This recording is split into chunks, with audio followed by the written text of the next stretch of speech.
Hello everyone, आज हम chapter 8 start करने जा रहे हैं जिसका नेम है introduction to trigonometry. Introduction to trigonometry हम एक्सरसाइज स्टार्ट करने से पहले थोड़ा सा बेसिक्स एक बार अगर किसी को आता है तो रिवाइज कर लेते हैं और नहीं आता है तो एक बार समझ लेते हैं। मैं बिल्कुल स्टार्टिंग से आपको इसका बेसिक्स बताने वाली हूँ। ओके, ट्रिग्नोमेट्री रेशोज, कुछ ट्रिग्नोमेट्री रेशोज होते हैं, ठीक है, जिन्हें हम नॉर्मली बोलते हैं sine, cos, tan, cosec, sec and cot. ये क्या होते हैं? ट्रिग्नोमेट्रिक रेशियोज होते हैं। अब आपको इनके फुल फॉर्म्स वैसे नहीं आएंगे, बट फिर भी एक बार आपको पता होना चाहिए कि साइन है ना, कोसाइन, कोसाइन को हम कॉस बोलते हैं, टेंजेंट का ही short form tan, cosec and को कोसेक, सेकेंड को सेक और को टेंजेंट को कोट। तो आपको ये ध्यान रखने, साइन, कॉस, टेन, कोसेक, सेक, कोट, ये 6 क्या है? हमारे ट्रिग्नोमेट्रिक रेशियोज है। नेक्स्ट, साइन और कोसेक एक दूसरे का रेसिप्रोकल होते हैं, कॉस एंड सेक एक दूसरे के रेसिप्रोकल होते हैं, और टेन भी एंड कोट भी रेसिप्रोकल होते हैं। मीन्स अगर आपको साइन दे रखा है और कोसेक बताना है तो आप 1/साइन कर दोगे। साइन की वैल्यू निकालनी है, कोसेक दे रखा है तो साइन किसके इक्वल होता है? 1/कोसेक के। तो ये पेयर्स क्या हो जाते हैं? रेसिप्रोकल होते हैं। नेक्स्ट, एक और फॉर्मूला है जो बहुत इंपॉर्टेंट है, बहुत काम आएगा। टेन थीटा इक्वल होता है sine theta upon cos theta के। ओके, टेन थीटा किसके इक्वल होता है? साइन अपॉन कॉस के। और कॉट किसके इक्वल है? कॉस अपॉन साइन के, क्योंकि कॉट टेन का रेसिप्रोकल है, अपोजिट। तो अगर टेन साइन अपॉन कॉस है तो कॉट क्या हो जाएगा? Cos upon sine. 6 रेशियोज हो गए, साइन, कॉस, टेन, कॉसेक, सेक, कॉट। अपोजिट वाले आपको पेयर्स पता होने चाहिए कि किसका रेसिप्रोकल क्या होता है। नेक्स्ट इसमें इंपॉर्टेंट है हमारे लिए अभी पाइथागोरस थ्योरम। पाइथागोरस थ्योरम बोले या पाइथागोरियन थ्योरम एक ही बात है। 8.1 में आपको ये बहुत ही ज्यादा नीडेड है। अच्छा, पाइथागोरस थ्योरम सबसे पहली चीज ओनली राइट एंगल ट्राइंगल्स के लिए। राइट एंगल ट्राइंगल मतलब एक एंगल 90 डिग्री होना चाहिए आपके ट्राइंगल में, तभी पाइथागोरस थ्योरम लगेगी। अब पाइथागोरस थ्योरम में 3 चीज होती है, मतलब ट्राइंगल की 3 साइड्स होती हैं, तो उन 3 साइड्स को हम बोलते हैं हाइपोटेनियस, परपेंडिकुलर और बेस। हाइपोटेनियस कौन सी साइड होगी? हाइपोटेनियस हमेशा फिक्स होगी, 90 डिग्री, जो भी एंगल 90 डिग्री होगा उसके सामने वाली, 90 डिग्री के सामने वाली जो साइड है वो हमेशा हाइपोटेनियस रहेगी। हाइपोटेनियस फिक्स होती है, हाइपोटेनियस चेंज नहीं होती। चेंज क्या होते हैं? परपेंडिकुलर और बेस। अगर मान लीजिए आपसे ए साइड के लिए परपेंडिकुलर पूछा है कि एंगल ए के हिसाब से परपेंडिकुलर बताओ, तो उस एंगल के सामने वाली लाइन, एंगल ए के सामने क्या है? बीसी, तो बीसी इसके लिए परपेंडिकुलर हो जाएगी और ये ए बी बेस हो जाएगी। हाइपोटेनियस एसी ही रहेगी, 90 डिग्री के सामने वाली साइड हाइपोटेनियस रहती है। ओके, और परपेंडिकुलर और बेस एंगल के हिसाब से चेंज होते हैं। अगर एंगल सी का परपेंडिकुलर बताना है तो एंगल सी के सामने कौन सी साइड है? ए बी, तो एंगल सी के लिए ए बी हो जाएगा परपेंडिकुलर और बी सी हो जाएगा बेस।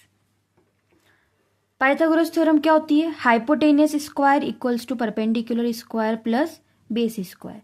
मीन्स ए सी का स्क्वायर, जो भी हाइपोटेनियस ए सी, इसका स्क्वायर इक्वल रहेगा जो बाकी दोनों साइड से उनके स्क्वायर के सम के। तो ये हमारी पाइथागोरस थ्योरम होगी।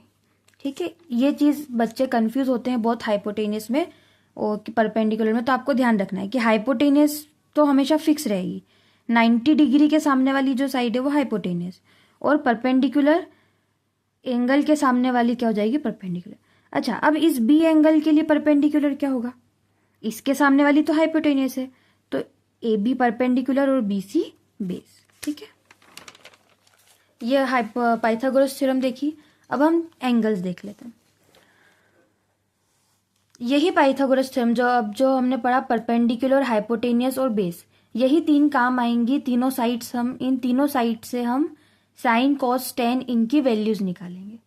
अच्छा, सबसे पहले थीटा। थीटा मतलब होता है एंगल, ठीक है, जैसे साइन ए, कॉस बी, कॉस सी, तो थीटा की जगह हम क्या करते हैं? एंगल। तो थीटा क्यों यूज करते हैं? एंगल के लिए।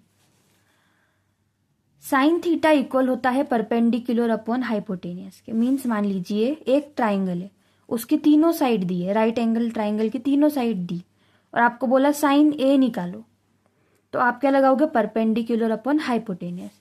परपेंडिकुलर हो जाएगी बीसी और हाइपोटेनियस हो जाएगी एसी।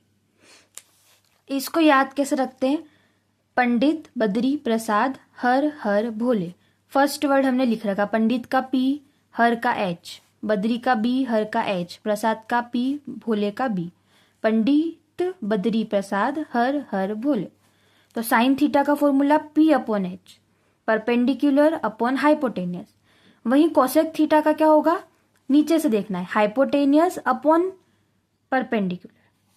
कॉस थीटा के लिए base upon hypotenuse, sec theta के लिए hypotenuse upon base, tan theta के लिए perpendicular upon base, cot theta के लिए बेस अपॉन परपेंडिकुलर। ये बहुत इंपॉर्टेंट है, ये आपको पता होना चाहिए। 8.1 में आपके लिए ये बहुत यूजफुल है। अभी एक बार मैं एक एग्जांपल बता रही हूँ आपको इसका। जैसे कि मान लीजिए राइट एंगल ट्राइंगल है, ठीक है, angle A, angle B, angle C, और एंगल बी हमें 90 डिग्री दे रखा है। अब 90 डिग्री के सामने वाली हो जाएगी हाइपोटेनियस। तो हाइपोटेनियस तो फिक्स हो गई कि ए सी है। परपेंडिकुलर और बेस हम एंगल के हिसाब से, हमें बोल दिया साइन ए निकालो। तो पहले तो साइन ए, साइन थीटा का फॉर्मूला क्या होता है? Perpendicular upon hypotenuse. साइन का formula perpendicular upon hypotenuse, P upon H. तो ए एंगल के हिसाब से, ए एंगल के हिसाब से परपेंडिकुलर क्या होगी? ए के सामने वाली। ए के सामने क्या है? बीसी, तो ऊपर आ गया बीसी, और H hypotenuse AC. Okay. Sine B, अब बी के हिसाब से साइन निकालना है, साइन का फॉर्मूला तो वही रहेगा पी अपॉन एच। परपेंडिकुलर क्या हो जाएगा?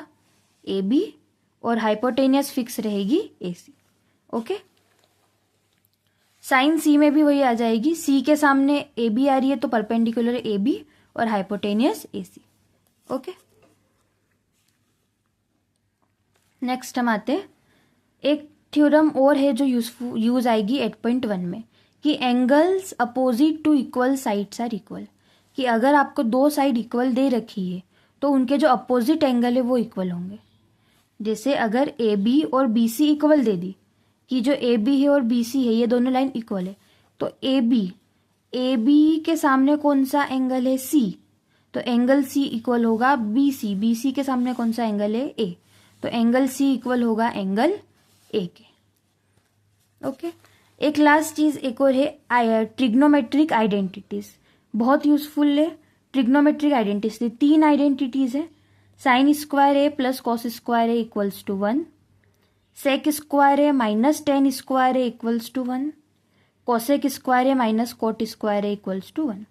अब अगर इसमें आप कंफ्यूज हो कि आगे क्या आएगा पीछे क्या आएगा, लर्न करने में दिक्कत आती है, तो हमेशा ध्यान रखिए कि एस वाली चीज आगे आती है, ठीक है, साइन आगे, सेक आगे, और इसमें भी जिसमें सेक आ रहा है सेक आगे, ठीक है, तो साइन और सेक हमेशा आगे रहेगा। तो कोसेक भी ऑटोमेटिक आगे हो जाएगा क्योंकि इसमें सेक आ रहा है। और साइन और कोस के बीच में प्लस रहता है, सेक और टेन के बीच में माइनस, कोसेक और कॉट के बीच में भी माइनस, और ये इक्वल किसके होते हैं? 1 के। ध्यान रखना यहाँ पे स्क्वायर है, sign A plus cos A नहीं लगाओगे आप, sign square A plus cos square है। ओके। सो ये कुछ चीजें थी बेसिक्स जो हमने एक बार रिवाइज कर ली है, देख ली है। अब हम इनके हिसाब से हमारी 8.1 स्टार्ट करेंगे। इसके अलावा अगर कुछ क्वेश्चंस में आएगा तो मैं आपको वहीं एक्सप्लेन कर दूंगी। एंड अगर आपके कोई भी डाउट हो इसके रिगार्डिंग तो प्लीज कमेंट कीजिए, मैं नेक्स्ट वीडियो में क्लियर कर दूंगी। Thank you. 8.1 question number first, in triangle A B C right angled at B. Right angle का पे बोला है हमें बी पे, तो सबसे पहले तो हम एक क्या बनाएंगे? राइट एंगल ट्राइंगल बनाएंगे। ओके। ट्राइंगल एबीसी में राइट एंगल का पे है बी पे, जिसमें भी राइट एंगल बोला है आप उस एंगल को यहां रखिए। ओके। राइट एंगल हमेशा यही होगा, तो उसने क्या बोला है? राइट एंगल डेट बी, तो हमने ये राइट एंगल रख लिया है बी पे। उसके बाद बोला है ए बी 24 सेंटीमीटर है, तो ए बी सी था तो ए यहाँ लिख लेते हैं, सी यहाँ लिख लेते हैं। आप ए सी इधर भी लिख सकते हैं, उससे कोई मैटर नहीं है। ए बी 24 दे रखी है, ए बी हमें 24 दे रखी है। बी सी 7 है, बी सी 7 दे रखी है। हमें ए सी नहीं पता है ना, ए सी हमें नहीं पता। क्या बताना है हमें? साइन ए कॉस ए और साइन सी कॉस सी। बुक में गलती से साइन ए कोमा कोस ए लग गया है ना, यहाँ कोमा लग गया है, कोमा नहीं है, यहाँ पे डॉट आएगा। डॉट मतलब मल्टीप्लाई, कि साइन ए और कॉस ए की वैल्यू निकाल के आपको दोनों का मल्टीप्लाई करना है। तो पहले हम वैल्यू निकालते हैं। अच्छा, हमें हाइपोटेनियस की नीड तो रहेगी है ना। साइन का फॉर्मूला क्या होता है, साइन थीटा इक्वल्स टू क्या होता है, P upon H perpendicular upon hypotenuse. तो हमें हाइपोटेनियस तो चाहिए कि राइट एंगल के सामने वाली हाइपोटेनियस होती है, राइट एंगल के सामने वाली हाइपोटेनियस होती है, तो हमें हाइपोटेनियस तो निकालनी पड़ेगी। हाइपोटेनियस कैसे निकालेंगे हम, हमने जो पाइथागोरस थ्योरम देखी थी उसी से निकालेंगे। पाइथागोरस थ्योरम क्या होती है, H square equals to P square plus B square. So हम सबसे पहले क्या निकाल रहे हैं, ए सी। ए सी की वैल्यू के लिए क्या कर रहे हैं हम, by Pythagoras theorem. Pythagoras theorem से हाइपोटेनियस का स्क्वायर मीन्स ए सी का square equal A B square plus B C square, A B square perpendicular square plus base square. Okay, now A C square as it is, A B की value क्या दी है हमें 24, सो 24 का square plus B सी की value क्या दी है 7, 7 का स्क्वायर। ए सी स्क्वायर हम एज इट इज लिख देंगे अगेन, 24 का स्क्वायर, 24 का स्क्वायर होता है 576। आपको एटलीस्ट 1 to 30, 1 से 30 तक के स्क्वायर लर्न कर लेने चाहिए, एटलीस्ट 20 तक तो कर ही लेने चाहिए बहुत अच्छे से। प्लस 7 का स्क्वायर होता है 49। Okay, 9 A C square equals to 576 में हम 49 प्लस कर देंगे, 9 + 6 15, 1 कैरी 5, 7 + 1 8 + 4 12, 1 कैरी 2, 5 + 1 6। ए सी स्क्वायर किसके इक्वल हो गया, 625 के। 625 हमें पता है 25 का स्क्वायर होता है। ओके, 625 25 का स्क्वायर होता है।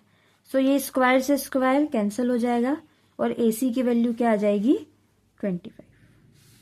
ठीक है, इसको आप इस तरह से भी देख सकते हैं कि ये जो ए सी का स्क्वायर है, ये स्क्वायर उधर जाएगा तो रूट में चेंज हो जाएगा, तो ये लग जाएगा √625। तो 625 किसका स्क्वायर होता है, 25 का। सो ए सी की वैल्यू 25।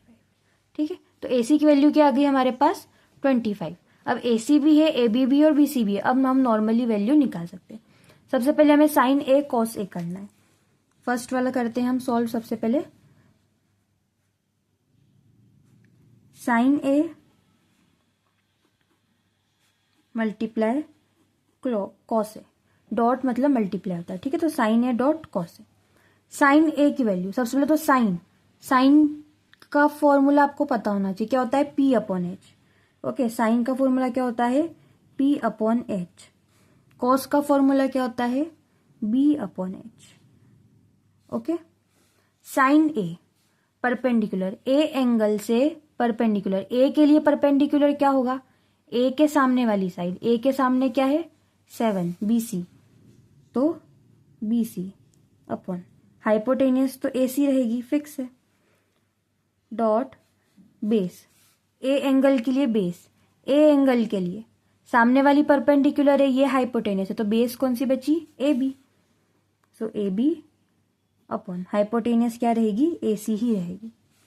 BC कितनी है हमारे पास 7, AC हमने निकाली 25 मल्टीप्लाई AB थी 24 अपॉन में AC हमने निकाली 25। मल्टीप्लाई है तो हम इनका मल्टीप्लाई कर देंगे।